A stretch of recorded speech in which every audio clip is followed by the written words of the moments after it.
Allow me to just share my screen so we can start the presentation. Hold on. Okay. I think it's showing well. Okay. So muli ako po si Meeko, isang reporter at fact-checker mula sa Vera Files. Over the next 15 minutes, I would like to briefly share with everyone a little bit about what we do. Okay. Oh, so as I was saying, so Vera Files, since 2008, the organization has undertaken different projects such as reporting on human trafficking, environmental issues, road safety issues, and among others, its fact-checking initiative. So the Verafiles Fact Check started in 2016 during the presidential elections as a journalism class project in UP Diliman that was being taught by one of the organization's founders, Professor Yvonne Chua. So she had her students monitor and debunk claims of presidential candidates, and they send them over to Verafiles for editing and publication. After the elections, the organization decided to continue the initiative and has since then been fact-checking the falsehoods and flip-flops of public officials, as well as other influential personalities. We've also continued to monitor and debunk online disinformation that circulate on different platforms that we use, like Facebook and YouTube. In 2018, Verafiles officially partnered with Facebook in its third-party fact-checking program. So what is it exactly that we monitor? Ano ba yung disinformation na tinatawag natin? Essentially, disinformation is content that was intentionally false and designed to cause harm against a person, a social group, an organization, or a country. How is it different from what we often hear, fake news? Based on this definition, fake news is basically also falsified or fabricated information that was deliberately created to deceive people. But the term in itself is problematic because number one, it has become a catch-all phrase that people use in a variety of things. For example, kung meron kang kadebate and you don't agree with a certain opinion, you call that opinion fake news, even if it's valid. It has also been weaponized against media and legitimate news organizations, particularly by politicians when they don't like a news report or a particular reportage. And also, the term itself is a contradiction. Kasi when we say news, we mean factual and accurate information. Kasi yun yung purpose ng balita. So kapag kinabitan natin yun ng term na fake, it becomes an oxymoron. Hence, it's better that we do away with the term fake news and just call it disinformation. So how is disinformation different from misinformation? While the latter is also involves content that is not true, hindi siya ginagawa or kinakalat with the intention of deceiving others or causing harm. According to a primer by First Draft, which is a UK-based nonprofit that studies different information disorders, disinformation, when shared, often turns into misinformation. Because when a person encounters a piece of disinformation and that person doesn't realize na false or misleading yung content na yon, sinishare niya yun within his or her network under the belief that they are helping. So disinformation is motivated by three distinct factors. One of them is to make money or kumita. For example, back in May 2018, we did a deep dive into websites that publish death hoaxes of known public personalities like celebrities. So sa loob ng isang buwan, ito daw lahat yung mga kilalang personalities na namatay. At that time, buhay pa nun si Eddie Garcia, but he supposedly died thrice, while Baron Geisler died twice. And in the course of our research and interviews with experts, we found out that money is really a big driver behind these kinds of hoaxes. Because when you click on the link and go to the website, you're immediately confronted by this, a page that is dominated by ads, or an ad farm if you will. Tapos, kakapiranggot lang dun sa page yung devoted sa actual content. And in this case, fake pa yung content na yon. Aside from making money, nandun din yung factor ng having political influence or to advance one's political agenda. And also, to cause trouble just for the sake of it. So, why does disinformation matter? Bakit natin siya kailangan pag-usapan in a webinar like this one? Or mas mahalaga, bakit natin siya kailangan labanan? Let's take a look at this incident. In July 2018 in India, 5 men were brutally killed. They were lynched by a mob because the people thought that they were child kidnappers. And according to the police, when that group of men arrived in this village where they were killed, meron na daw, a week before, there were already rumors circulating on WhatsApp warning the residents about a group of kidnappers who were infiltrating villages to kidnap children, harvest their organs, and sell them. And those rumors were often accompanied by photos showing lifeless children covered in sheets and the like. But the photos were actually of children who were killed in Syria during a chemical attack back in August 2013. As we see in this example, the impact or the effects of disinformation do not just remain within the online sphere or in the space where they were created. Nagtatranscend sila over to real life, and they can cause actual harm. They can incite violence and fool people into doing things that are not right. In a more recent example, this time in the United States, in a press briefing back in April, US President Donald Trump suggested that it might be interesting to inject disinfectants inside the body as a treatment against COVID-19. So the idea was immediately and widely debunked by health experts, and following a backlash, Trump later on said that the comment was made sarcastically.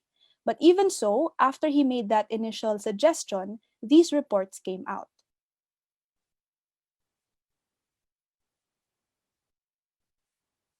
And while we cannot actually say that it was Trump's comments that led to more accidental poisonings caused by disinfectants, it's important to bear this in mind, as noted by the Time report. The presidential megaphone is a powerful one, and even dangerous ideas projected through it can influence an awful lot of people. Words matter. What politicians or public officials say matter. Why? Because they are the ones who implement the policies that govern our lives. They are the lawmakers. They decide where to spend our money. They are the ones who require us to sit a meter or 0.7 meters away from each other in public transportation, for example. So when they lie or when they make inaccurate statements, whether or not intentional, it matters to us. Dahil tayo, yung mga ordinaryong mamamayan, yung magsasuffer or makikinabang mula rito. And this kind of thing is also happening here in the country. Just last month, the president repeated a wrong and dangerous claim about using gasoline as disinfectant against the COVID-19 virus. Unfortunately, this is not the first time that he has repeated falsehoods about certain issues. Just look at the administration's centerpiece campaign, the war on drugs, for instance. Since 2016, Verafiles and other media organizations have tracked a lot of mis and disinformation about the drug war coming from different sources, and including the president himself. In May 2019, we reported that 3 years into the drug war, the president is still publicly revising his estimate on the total number of Filipinos addicted to illegal drugs. There are at least, ingoni ba to ha? 1.6 drug users and addicts. Validated na. Sabi naman ni Santiago, it's about 3 million. Tama silang dalawa. Yung counting na yon, Maynila lang. Those countings were made for Manila people only. Did you realize that? It never included the true figures in the Visayas, Mindanao, pati yung pataas doon sa Baguio. And up. Cordillera. Hindi kasali ang Bacolod, Cebu, Davao, Leyte, Samar, Zamboanga. Ang sa Cagayan, sa Davao, Zamboanga, Hulo, Cotabato, Iloilo, kusog kayo. Bacolod, kusog kayo. Baulente, kadamo, sang adik sa baha. So ilan diyan sila? Me, I'd place it about 7 to 8 million. But I'll be liberal. Place it at 3 million. I'll place it conservative, 7 million. There are 7 to 8 million Filipinos reduced to slaves to a drug called shabu.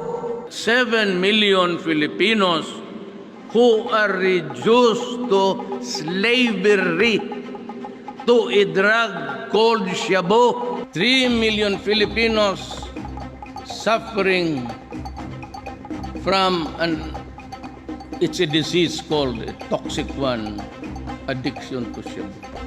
7 to 8 million lost souls.